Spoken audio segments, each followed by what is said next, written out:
ngayon, yung marami na nag-umpukan na dito sa Manila, wala naman na silang mga kamag-anak o magulang na meron pang sa probinsya para ipagbili o whatever. Kaya iba na yung hindi na maganda yung bahala na system. Lately, ang nangyari na nagsakripisyo sila na nag-OFW na lang sila. Iba na ang takbo ngayon. So, gano'n, ano? Okay, meron na, basahin lang natin ito. Meron tayong text. From Dennis Mohano, good PM Saudi and Engineer Art Uy. Dito mo sa amin, may amin along Commonwealth area, maraming mga kabataang lulong o mga so-called rugby boys. Nagiging breeding ground for criminals and police character. Yan. Yeah, totoo yan. Very true. Kaya hindi natin may itatanggi na talagang kailangan talagang tignan itong mga bagay na ito. At aminin natin na talagang may pagkukulang ang mga adult citizen ng mamamayang Pilipinas para sa mga batang ito.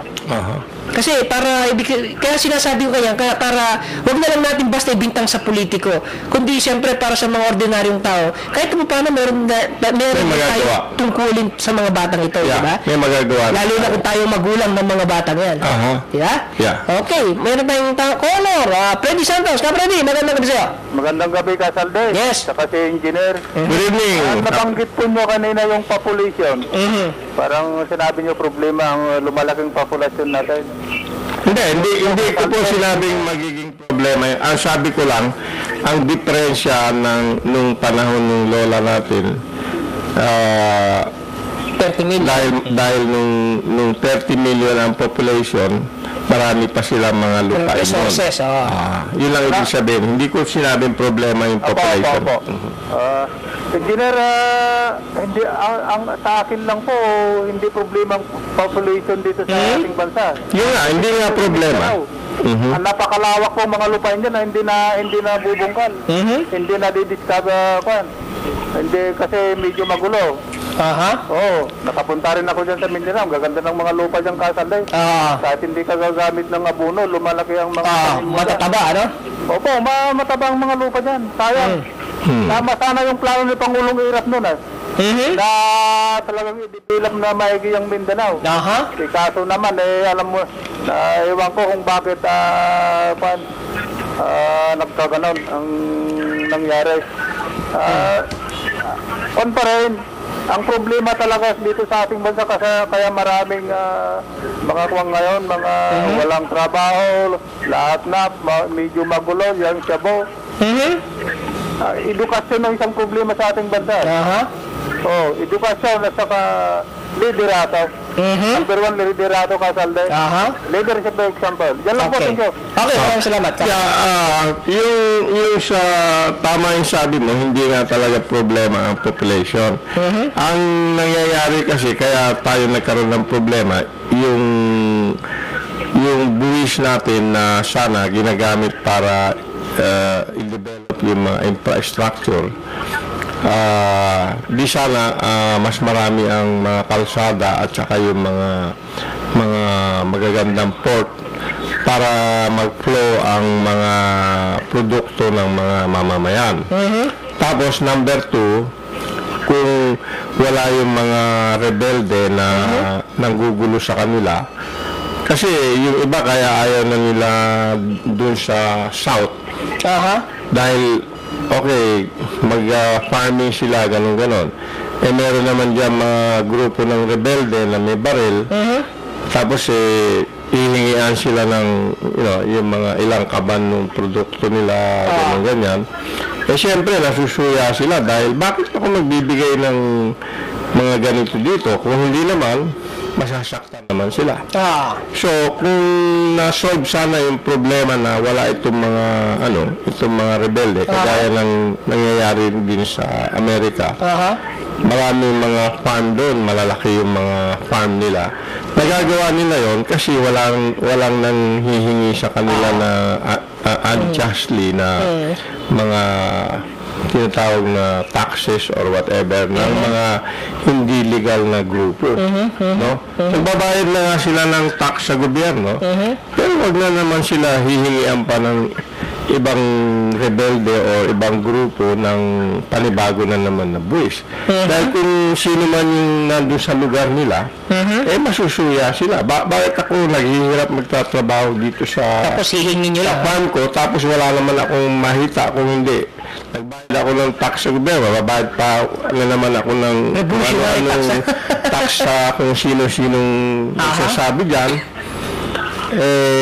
Yun ang dahilan kaya nakakatulong yun sa poverty ng Kung nakapag-ambag na lalong hihirap yung mamayan dahil yung potentials nila o yung potential ng lupa na sinasaka nila ay hindi talaga nila magawa, hindi nila ma-meet kasi nga yun na, nawawalan sila ng ganang magsipag dahil yung incentive na dapat nilang makuha sa lupa na sinasaka nila ay napupunta lang sa iba. Yeah.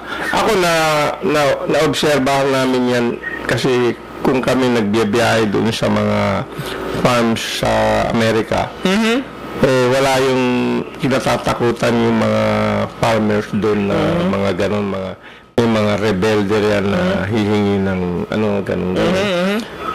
Kung meron man, mabilis yun, darating na kaagad ang Sheriff, authority, FBI o para mahuli yung para maprotektahan, then protected. So yun nga kaya nga ang malaking problema natin talaga, number one is the Constitution. Hindi yung check and balance para hindi sana mangyari yun.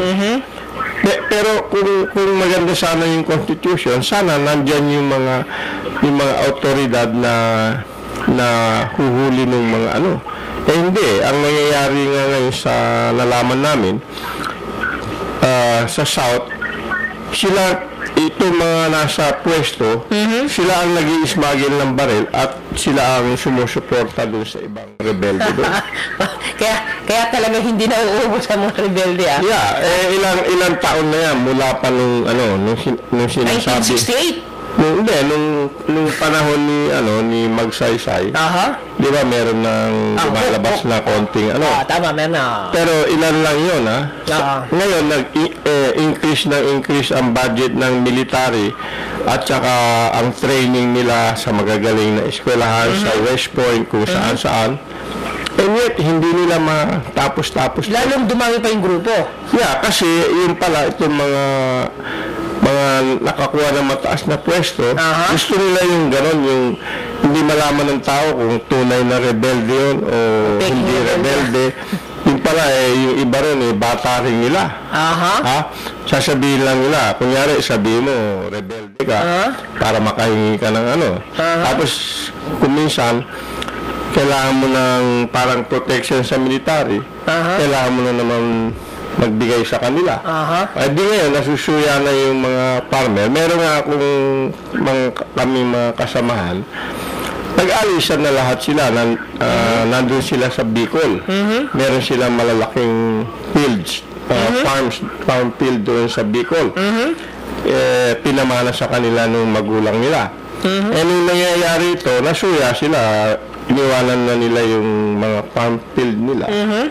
Pumunta na lang sila sa Amerika as a trabahador. Mabuti na lang, nakapag-aral naman sila ng maganda at nakapagtrabaho rin sila ng maganda sweldo. Kahit na hindi na, pero nanghinayang din sila na hindi nila napakinabangan yung mga farm field nila. In fact, noong araw, gusto rin sana nila talagang manatili rito at alagaan yung kanilang mga farm field. Kaya lang, sa nakikita nila walang mangyayari sa kanila, ang nangyari, tinamad sila. Umalis na sila. Umalis sila ng pag-asa, di ba? Ayan,